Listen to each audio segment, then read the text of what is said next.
What is up, everybody? I am the Anarchist from 420 Creations, and welcome back to our epic journey into Let's Play Kerbal Space Program.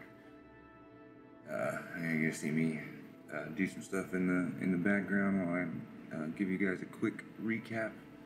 In the first episode, we launched headfirst into the career mode of KSP without any prior experience whatsoever, because honestly, I thought we were going to get some sort of in-game tutorial, but that was not the case, and I think it's pretty safe to say that I should have started out with some training. Either way, I spent the next hour and a half recording my gameplay, which I was able to edit down to about 35 minutes, thanks to DaVinci Resolve, in which we built and launched a total of 7 rockets, and 2 were sadly left on there due to time, but only 2 of those launches resulted in successful recoveries. To be honest with you guys, after everything was all said and done, I was really confused on how to proceed in our career mode gameplay. Namely because I couldn't figure out how to complete one of the missions to get more science points, and that's like one of the main things. So, if you missed all the chaos and excitement, don't worry. You can always catch up on our first episode here, which will also be linked in the description below. But I think that's enough recap for one day. How about you guys? So in today's episode of Let's Play Kerbal Space Program, we're going to be launching into the Getting Started and Basic Construction Training exercise, which should be able to give us a few rocket building tips and tricks, even if we are just learning the basics. So sit back, grab your munchies, and let's blast off. Now, since we're getting started in basic construction, this tutorial, presented by famous rocket scientist Wernher von Krammen himself, covers the basics of rocket construction in the vehicle assembly building. He's waiting for you down there and is always in high demand, so don't dally. So let's just jump right on in here and get started, because I'm excited to learn the basics. This is really important stuff, because, I mean, how are we going to be rocket scientists if we don't learn basics? Wernher von Krammen, welcome to today's lecture on vessel construction. I'm Wernher von Krammen. Whether you want to put a satellite into orbit, or make a transcontinental flight, or step onto the very surface of the moon, you're going to need to build yourself a ship. It should be pretty easy, even if you're not a famous rocket scientist like myself. In this tutorial, I will first show you around the Kerbal Space Center, then take you to the vehicle assembly building, where you'll learn how to construct a simple ship. We'll cover adding and removing parts, what the parts do, how to change the performance settings of the parts which have that option, and how to control staging. At the end of the tutorial, you will have a craft fit for a quick hop from the launch pad. At each step, I will lock out all controls other than the ones you need for that step. If you still manage to mess up, it took even me some time to become as skilled as I am now. You can press the back button to go back and fix things. It won't light up unless you do mess up, so that's pretty cool. We are now at the Kerbal Space Center. I'll give you a quick rundown on how to get around. The KSC, for short, is home to the pinnacle of Kerbal endeavor and achievements for space exploration. Using the facilities you can see here, you will be able to manage your space program, create rockets and planes, track your Kerbal explorers as they roam the solar system, find exciting new uses for explosive substances, and in case of emergency, hire more Kerbals.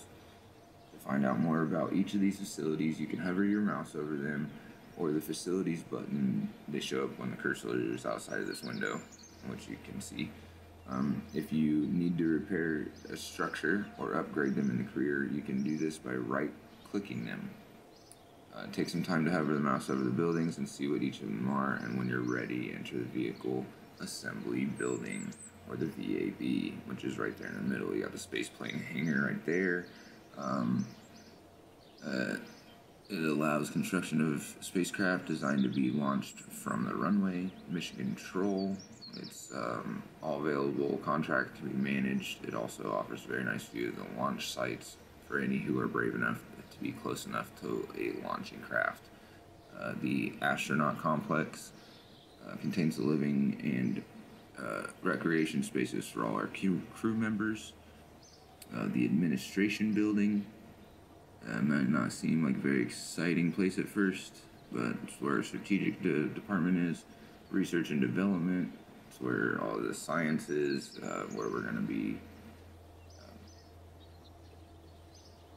unlocking new parts for spacecraft, is what I was trying to think of. Over here we have the tracking station. All ongoing missions can be viewed and focused on there. We have our launch pad, which obviously we launch from, so let's get to the vehicle assembly building and go ahead and design our rocket. Then we can then go to the launch pad and launch it. So now we are inside the VAB, which we are again greeted by Van Hevon Kamen. Very good. What you see in the middle of the screen is the construction area. This is where parts are placed and your craft is constructed. On the left side of the screen is the parts toolbox. It will show all the parts you have available in each of the different categories, once they're in to pick, that is. If you want your craft to be controllable, you need a command module, and it's best to make it the very first part you place, which I messed up on episode 1 because I didn't place that first. I placed the engine first, actually. Yeah, that's good to know. Start placing the command module first.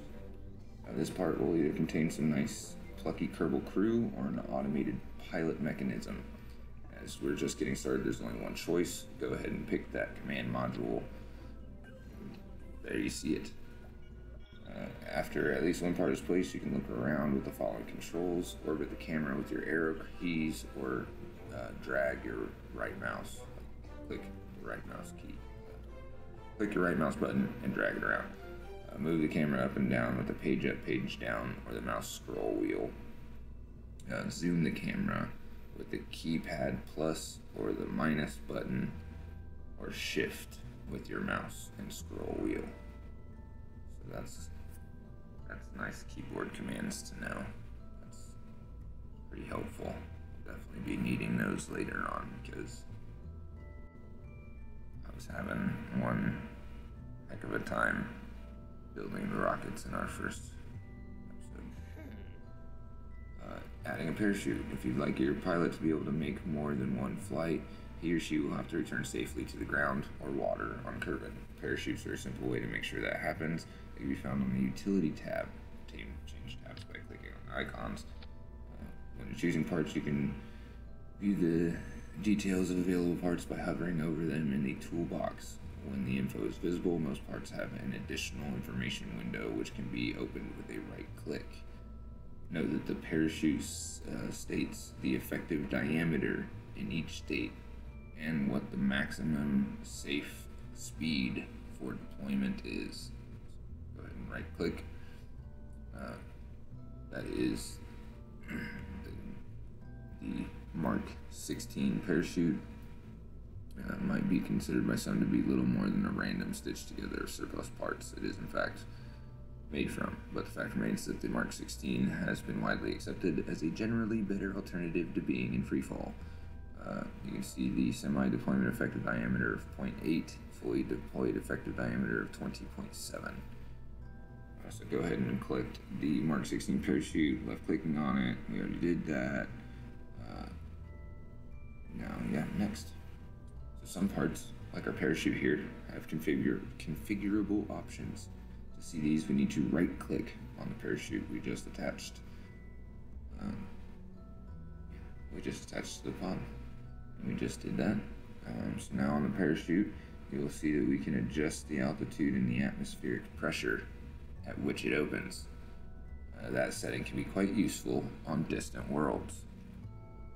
For now, let's check that the opening height is on the chute is at least 1,000 meters, which it is, because safety is the Kerbal way after all.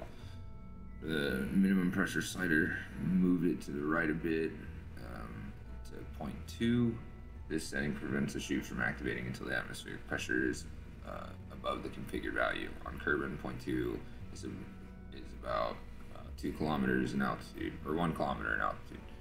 So even if you stage early on the parachute, it will wait until then to activate. You can hide these options by right-clicking. Next up, we're going to need something to make the rocket go. Click on the Engines tab on the left to show the available engines and solid rocket motors. Grab one and connect it to the bottom of the pod. You may need to zoom or move the camera to be able to do so. So we grab that thumper.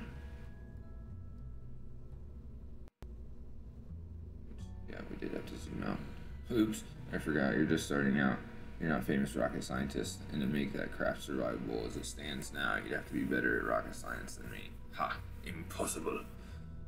The problem with that craft is that this solid rocket engine is too powerful for the payload of a single small pod, a chute. It will either burn up on ascent from going too fast or burn up coming back down. Even if you survive that, the craft's mass will cause it to fall too fast for the parachute to operate properly, and you'll hit the surface before it could stop you. So that was what was happening in the episode 1 when I kept crashing over and over and over again. It was because we were burning up. The rocket was too powerful for the payload of the one pod. So I promise to teach you how to change that to make it work in a later tutorial, but for now let's continue. Well, at least this way I get to tell you about removing parts. Pick up the BACC thumper and either drop it back over the parts toolbox or press delete. Instead, let's add the solid motor that's a better match for this ship of this size. You'll have a consider rubbish parts, and that's that RT Flea engine that we used before. Nice one, you've built the simplest survivable craft possible. We can go launch this right now, but it might be safer to explain one other thing first. In the bottom right, you will see the staging stack. It's the box with the number 0 and icons for the parachute and engines in it. The stack shows us which parts will be activated as we stage our rocket. What this shows is that when we activate the next stage, both the engine and the parachute will be triggered. While it could be considered funny to open the chute and fire the motor at the same time, it's not going to give you much of a flight. To fix this, we need to separate the engine and the chute into 2 stages. If you mouse over the 0 stage, you will see the little plus and minus appear to the left of the box. Click the plus button to add a new stage. If you add too many, click the minus button on the extra one to remove them. Make sure you have precisely 2 stages. And that is why on our first launch, the parachute opened when we launched. Excellent. It's more important to note that the stage is activated from the highest number and then count down. So our first stage will be stage 1, the engine, and our second stage will be stage 0, the chute. Now drag the engine icon from stage 0 down to stage 1 to give our pilot some comfort. Saving it for later. That's it. Now we have a safe, well, relatively safe craft that's ready to go. Let's make sure that if we need this design again, we don't have to build it all from scratch. At the top of the screen, you'll see the name for the craft. Untitled Spacecraft. Doesn't seem majestic. Why don't you change that to be something more your style? You can add a description if you like to. When you use the load screens later, these names and descriptions help you to grab the right vessel. When you're happy with the right name, click on the save icon in the upper right. Alright, so there is prototype Mark 1. We're going to go ahead and save that. Go ahead and click next. Excellent work. Feel free to play around with the parts and techniques I've shown you. When you're ready to continue, press the red button in the upper right to exit. Back at the training menu, try the flight basics tutorial to learn how to fly this little craft. And then the intermediate construction tutorial can teach you more about the editor. Note, any vessels you create here will be lost when you exit. This is just for play purposes. Alrighty guys, that's gonna do it for this one. Thank you all for tuning in, and I hope you enjoyed our continued journey into the Kerbalverse, even though this episode wasn't really as eventful as the last one. But don't forget to tune in next time, where we're going to be in continued orbit around the training exercises and hopefully learning a little bit more about the launch and flight processes with the tutorial that Van Heaven Kamen suggested there at the end, the basic flight tutorial. If you had a blast watching, go ahead and light up the like button, and remember to ignite the conversation by sharing your thoughts or questions in the comments section down below. If you want to stay up to date with the 420 team, make sure to spark up the subscribe button for more interstellar escapades. Until the next adventure, stay toasty, my friends.